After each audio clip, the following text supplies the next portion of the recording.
tomorrow. It is Sunday, October 14th, 8:57 a.m.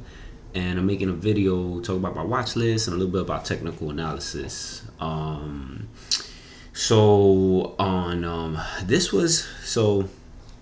just so you know, like every day I don't post on Twitter and every day I'm not active, but even though I'm not, I usually have the same ritual where usually either the night before or the morning of, before I leave to work, I open up my tools and I look for stocks to just put on a watch list, set support and resistance levels, and then just watch how the stocks react to that.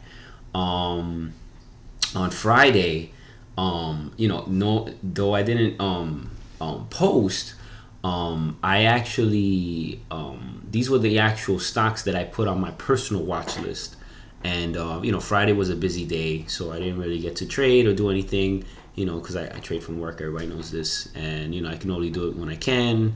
But just to show you how stocks work off support and resistance and why I chose these stocks. So the first stock I had put on my watch list for Friday was VXX. So the VIX is like the fear gauge indicator. So basically, when the stock market panics, this goes up, and when the stock market is doing really good, this goes down. All right. So just to pull up the big chart, just to show you how support and resistance works, is I usually work off a 15-minute time frame. This was Thursday's move, and if you notice, these are the support and resistance levels I mapped. So this was the high day Thursday. This was where it kind of hit a high, pivoted here, it bounced off here, right, and here, and then I mapped the previous support and resistance levels below it. So like here, all right, here was the low. So this is where everywhere where it's changing direction, that's where I'm posting. That's where I'm mapping my support and resistance levels. Well, look what happened Friday. Just so you see, the stock opens, spikes, and gets rejected into this level right here. Literally can't hold this level right here. This is the 3709 level. Actually it's 3708. I mapped it at 3709. But look what happens. It taps. I'll just put a small time frame so you can see. You see it gaps up there and it can't hold this. So each time it can't hold that level, you could go short. And look what happens. It kind of bounces off the not exactly at the previous support level, but literally almost very, very close to it. If you notice, like it's bouncing off right here. So this is kind of where it kind of hit its high and pulled back below, but it's bouncing off there. And each time it's attempting to break, but it can't hold. And each time you can go short. And look, it literally at one point bounced off 3708. I have 3709, but it really was 3708 and got rejected, and it just faded all day because the Dow, I think, was heading up. And you could have took it short, or you could have took it long. So let's say if you're looking at the market open, you got the spike, you don't buy the breakout here, right? Because you want to see a test of it. And usually I trade off the 2-minute time frame. So if I was really looking at this, I have my grid. Actually, I'm looking, when I use my grid, let me pull this out. I'm using the 2, the 5, the 15, and the daily. I usually look at all 4 at the same time when I can. This is kind of where I work off of, but just for teaching purposes on YouTube, I use this just because it's easy on the eyes. But if you notice, I don't like to chase. So what I wait is for the pullback, and look what happens when it pulls back. It breaks below that 3880 level, which is previous support, but it consolidates here, and then you get the rip. And once you get that move up, this is where you can go long. And you see where it pulls back, hugs VWAP, and this is sort of like the core area at this point. And if you notice it, look what happens. If I just put a trend line here, look, this was the high. Look where it's bouncing off. This area of resistance became support. All right, and look where it's literally bouncing off of, and then it just takes off. That's why it's important to see support and resistance. And you could have took it long. And me personally, what I like to do is I would already have so if I bought the stock here, I would have a sell limit order right in here. I would like take and I can do it in chunks. I can put, sometimes let's say if I have 1,000 shares, I'll put 500 here and then maybe another 500 here. Or if I have like 5,000 shares, I put maybe, 3,000 shares here, and then I'll put 2,000 shares above it just to see, just in case it breaks above it. And that's how you get filled. That's how you get filled. You should put your order, and it keeps you disciplined. So what? You don't get the entire move, but you get a piece of it, and you're profitable. And that's the key. You know, let's look at Pura. Pura was on my watch list because it was a stock that held its highs Thursday, and look what happens. And I post a lot of these bounce plays on Twitter where, you know, you're looking to see if the stock. Let's pull up the 5-day, 15-minute. So these are the area levels that I mapped on Thursday. You know, see this is where it started, gapped up here, pulled back, found support here, hit a high here, bounced here, right? So what am I looking at the next day? I'm gonna see if it's gonna break out, pull back and hug, and if it hugs, and then I'll hugs, you know, resistance, which becomes support, then I'll go long. Otherwise I could go short. Now E-Trade, you can't short stocks under $1, but with Interactive Brokers you can. So so I get a lot of questions about why I use E-Trade, because that's the only one I can access at work. I can access E-Trade and I can access TD Ameritrade. I don't use TD Ameritrade for trading no more because they're terrible on executions. I don't know why anybody would use them to trade. You know, personal. That's my personal opinion. And E-Trade has a very good selection of shorts. It's great for shorting, to be honest with you. And the executions are much better, you know. But if it was up to me, I'd be with a direct market access broker, meaning a broker that uses a DAS platform, because you get filled faster, like Centerpoint, Speed Trader, Cobra, Venom. Even Interactive Brokers, you can link Interactive Brokers to a DAS platform. You pay like I think it's like $125 a month. I would use that if I could, to be quite honest with you, because they're cheap. But I can't use DAS. The server won't allow me to access it, unfortunately. So that's why I don't use it. That's why I'm not using TradeNet or any of these others. I can't access any of it. So, all right, just with that said, so look what happens. And yeah, let me put a 2-minute time frame just so you can see.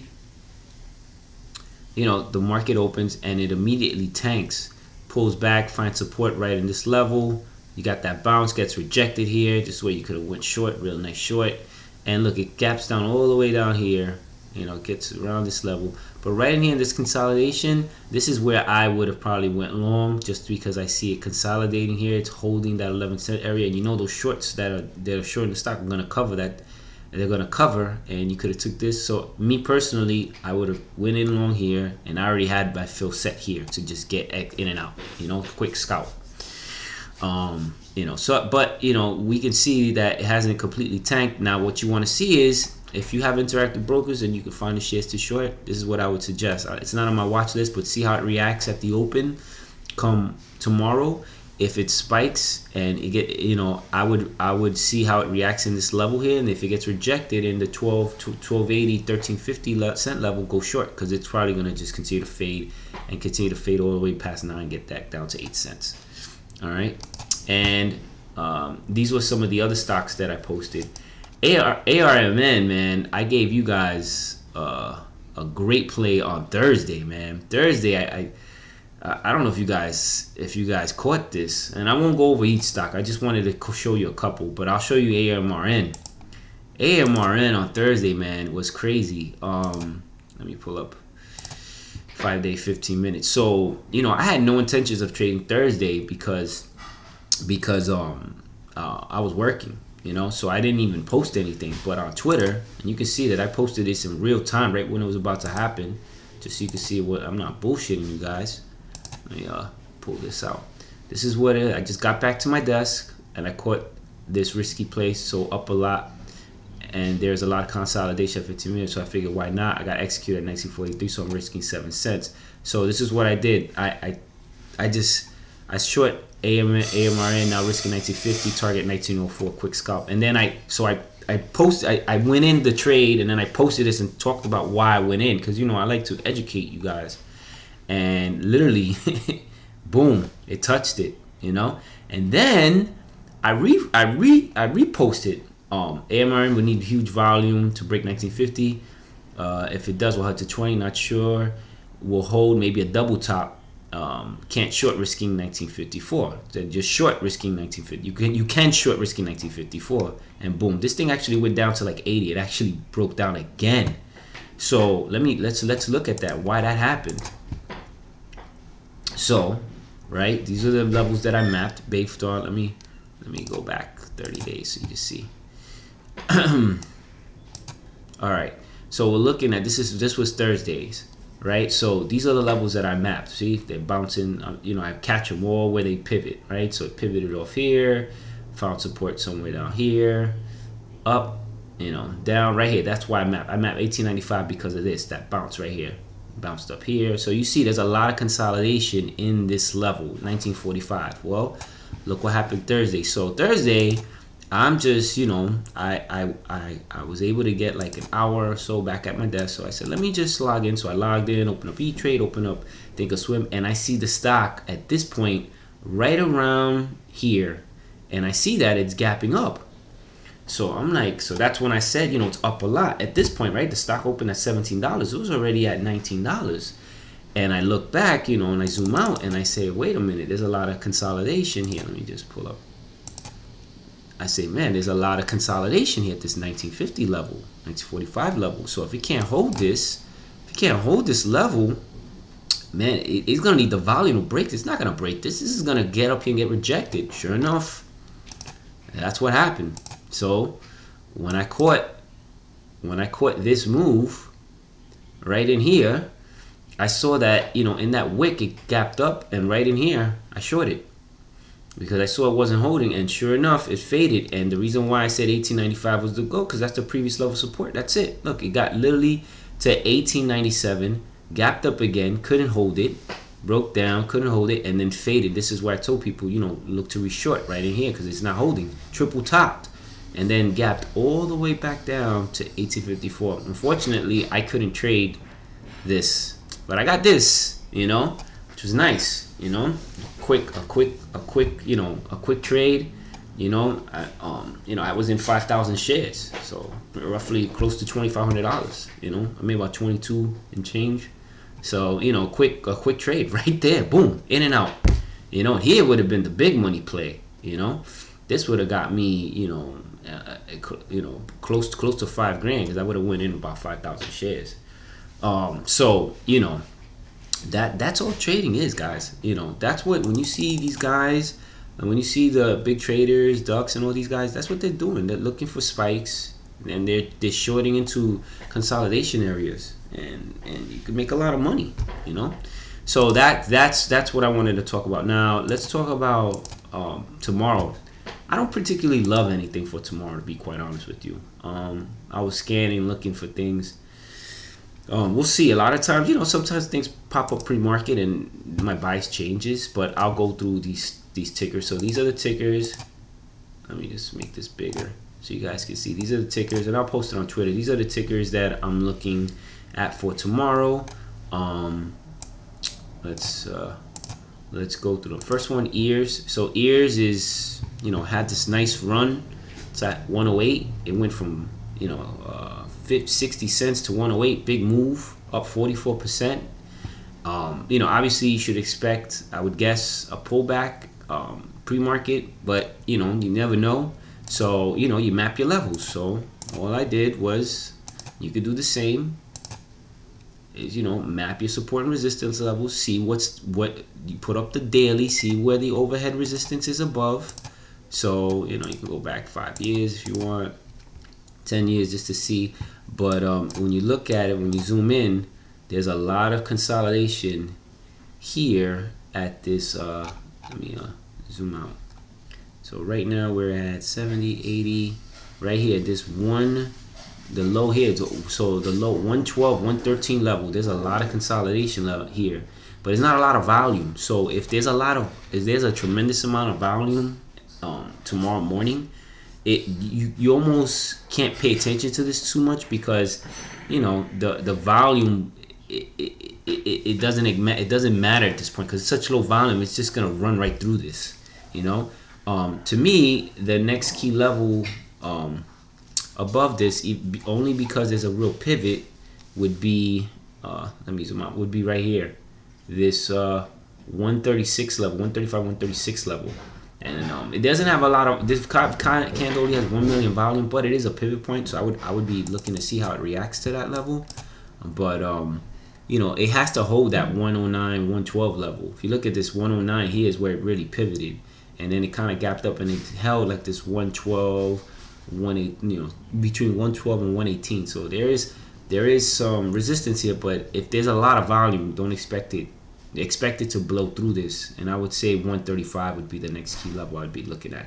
So we'll see. We'll see what happens. What I'd be looking to see is, if it starts fading, see where you can potentially buy a dip, buy a quick scalp. So what I like to do with these stocks is I'll look to see as it's selling off, where is their previous support. A lot of consolidation. So if we look here, there's a lot of consolidation here in this level here, this 85-cent level. Also here at this 78-cent level. So I'd be looking like how it reacts to here, then how it reacts to here, then how it reacts to here, and then let's say it's just fading all day, and by let's say it's like 2:30, 3 o'clock, and you haven't seen a big spike yet, then expect those shorts to cover, and then you can ride the wave if you see buyers coming in and the momentum shifting. So I do that sometimes, so that's what we see. But if it breaks 108, 109 and holds, you can go long risking 108, but just be careful. If it breaks 110, 112, 113, this thing could potentially go to 130 tomorrow. But it's gonna have to have the volume. Its average is 5 million shares traded, and it traded 35 million shares. So we'll see what happens tomorrow. Next, AMRN. So this is like my forever. this is on my forever watch list right now. This stock is just running crazy. And had this nice pullback from 20 to 16, but it's up again to 21. It's consolidating. It closed weak. So what we do tomorrow is we're gonna see. Now let me see. I would put an actual trend line here. This is and it's a 15-minute time frame. You see it bounced here, bounced there, and it pivoted. So I would look to see. Now let me put up like a 2-minute time frame. That's where. So I'd be looking to see come tomorrow is if it gaps up and it can't hold this 1980 level, then I would go short risking 1980 and see it continue to fade back down. If it's on a downward trend, and if it held 1980, if it broke and held 1980, like meaning it gaps up, it consolidates, and then it just starts moving up, I would go long risking 1980, looking at the next level above. Either potentially it can hit $20, or in this area here where it's like 2012. So yeah, you can get a good 30, 40, potentially 50 cents of upside before your next consolidation level. So I would see how it's going to react, because this was the level on Thursday that it couldn't break, and it finally broke it, and it's above it. It's at 1962. So let's see what happens. Maybe it starts selling off pre-market tomorrow, and then gaps up and spikes, and then gets rejected and continues to fade. You got to see. Nobody can tell what's going to happen pre-market, but these are some good levels you could potentially do short off of. So that's what I'm looking at AMN tomorrow, and that's probably that, and maybe NEO, NEO and IGC I may be looking at more than any other stock. Now CRMD, this was on my personal watch list, and because it held its highs and it was at a new high for the year. So my philosophy on buying breakouts. So this was the breakout level, but pre-market it started moving, and it got, so this was technically right here, believe it or not. This is the pre-market high, even though there was no shares traded, but that is in theory the pre-market high. And you got the spike at the open, and then you get the pullback. That's why I don't like to chase. You didn't really get a great confirmation, and then it just crashes, right? And then this is where you could potentially look to buy a dip. So this was the previous day's high. So this would be the area that I would go long if it held above it. And sure enough, it gapped up, couldn't hold that 199 level, faded, and then found its support here at 190, at 193, and 192 was the previous day's high. So once you get the volumes pushed, that's where you can go long, risking off 192. That's simple. You could risk 1 cent there to potentially make what is it, 22, 212, 202, 20 cents, and it doesn't seem like much, but when you have a broker that executes you quickly, when you have volume and you have the potential to buy a lot of shares, you can make a lot of money. That's what these big brokers do. I mean, these big traders do. They go in 20,000 shares, 10,000 shares, and they make 20 cents, and they're making $2,000 like that. Boom, in and out. you know. But you could see that it just ripped up past that, you know. And if you notice, this is the high at this point. So if you miss this and you're looking to trade it, then what you do is you mark this area, and you see you're gonna let it break out, and you're gonna let it pull back. And look, it broke below for a second, but right here it formed a flag. And this is how you can know you can get in right here, risking this, and then just ride it up. If only if you see the volume there, you know, and it pulled back. So what I would be looking to see tomorrow is it gonna potentially break 232 for continuation, or is it going to fade? So if it's still on an upward trend, I would be looking to see where it pulls back to, potentially to buy a dip. All right, because if people going to short it, they're going to cover at some point. So you got to look at, all right, where are the previous levels of support to potentially buy a cover spike. And I post those a lot on Twitter, and you see pretty effective with that play. All right, so you know, CMRD, you should definitely keep an eye on it. It's on an upward trend. It's you know, it's average. It usually trades 4 million shares, but it's up 7 million shares in the last 5 days, and it traded 15 million shares on Friday. So you know, it's gonna need more than that to continue up. We'll see. We'll see what people drive it up. So watch on that. Next up is Neo. Neo, I put on my watch list just because look how the stock trades. Just to show you how these. So you can see, right? This is a stock that was up at 8. This is like the Tesla of China, supposedly. And the reason why it even went up was some guy who owns a lot of shares in Tesla bought like 10% of the stock in this company or something like that. And that drove the price of the stock up. That was the only reason why it went up. But look what happens. I just want to show you guys something, right?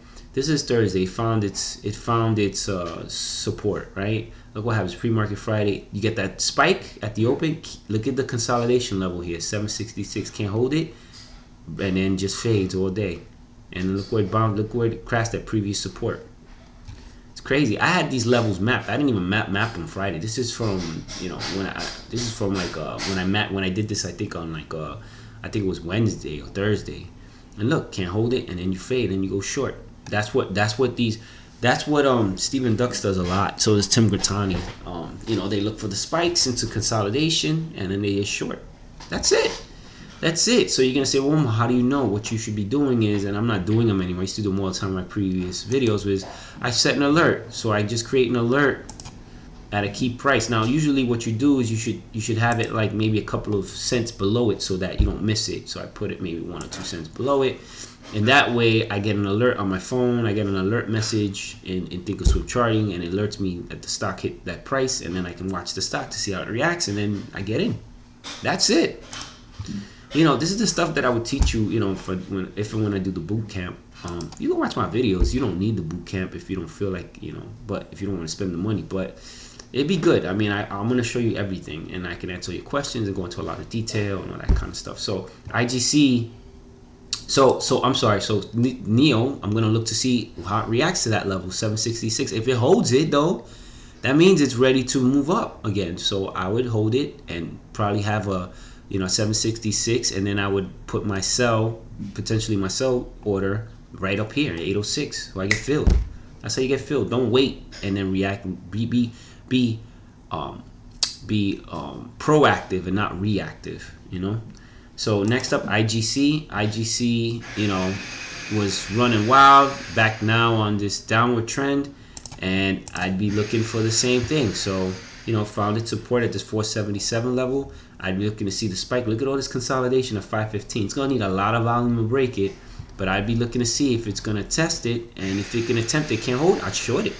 I'd short it, risking 515, it potentially cover back at 477 again. You know, but if it can hold 515 or even 530, especially 530, then it's ready to run up. You know, you got to watch all these pivot points. So I would watch at 560 how it reacts, because there's consolidation level there, but it looks like maybe it's ready to spike. That's it, guys. That's trading. I know these guys complicate this with their videos and all this nonsense, but it's bullshit. Next up, CIG is not a stock with a lot of volume. I'm sorry, it has volume. It doesn't have a lot of range, but the only reason I put this on my watch list is because it's at its yearly high of 293. So I want to see how it reacts. Is it going to break 293 and hold? Then maybe I'll take it for a ride up. If it doesn't, you know, I can see how it reacts to previous support levels below, and maybe it's ready to give some back. So maybe I'll see how it reacts to this 284 level. Can't hold it, go short. That's it. Go short, risking that 284. Look to potentially cover 272 or 256 if it can't hold. That's it. That's it, guys. It's that simple. Next up, ENDP. Why did I put this on my watch list? Oh yeah, because it's near its high of 1816. It's been on this consolidation. This is the daily, so I know it's hard to see because I got all these lines, but it's just consolidating, and every time it consolidates, it usually pops. You see, it consolidates, pops, consolidates. So I have a feeling that it may pop again. Now, if it can get above 1785, which is an area that I mapped as overhead resistance based on the pivots, I could potentially go long, seeing how it reacts to 1816. Now, this is a stock that when it does break and hold, it moves like in points. So I just watch this to see how it reacts. You know, the good idea would be to map your alerts too, so you can catch it. What I do is I have this grid that I use, and I can watch a whole bunch of stocks at once. You know, that's kind of what I use. I use the grid. Next up is here, and here is another stock that, you know, is on its upward trend again, based on I think some news. It had some good news, but this was a stock that was running before, got up to 25, came down to 17, got up to back to a high of 22, and got to a low 16. Now it's on an upward trend again. So this 2169 level will be very, very important, because this is where it pivoted. If it holds this, then, you know, I think it's gonna, you know, you're gonna get a few points on this, you know, potentially to 22. So, you know, what I want to see is how it's gonna react to this level that it couldn't hold, which was 20.98, 21 bucks. So to potentially go long or to re-short. So maybe it fades, it spikes and can't hold, and then it fades and potentially take it short. And then CGNX, I just had this because this shit has been demolished. It's been demolished. It had its sort of green day, and I'm just looking to see in terms of the overhead resistance, you know, how it reacts. So I want to see, like, if it can get over 45 and hold, you know, it may have that first big green day bounce, and I would be looking to go long, seeing how it reacts between 45, and then look at all these key levels here to see how they react, because I think the price target on the stock is like $20 or some shit like that, some analyst said. But, you know, along the way, it'll have green days, that's for sure. So, you know, you may see that spike. So I'd be looking to see how it reacts to 45, all right, to potentially go long. And that's it, folks. That's my watch list for tomorrow. So, you know, I have this YouTube page where I have all these videos. You know, this is one of my favorites, my go-to short after first red day strategy. It's a very good strategy, gap down short into resistance. You know, I have so many videos here. This is the same shit you learn in a room, but they don't teach it as good as I do. No disrespect to them. They just don't know how to teach, most of these guys. Anyway, so hope you enjoy the rest of your Sunday. Hope this made sense. Again, I'm on weekend, guys.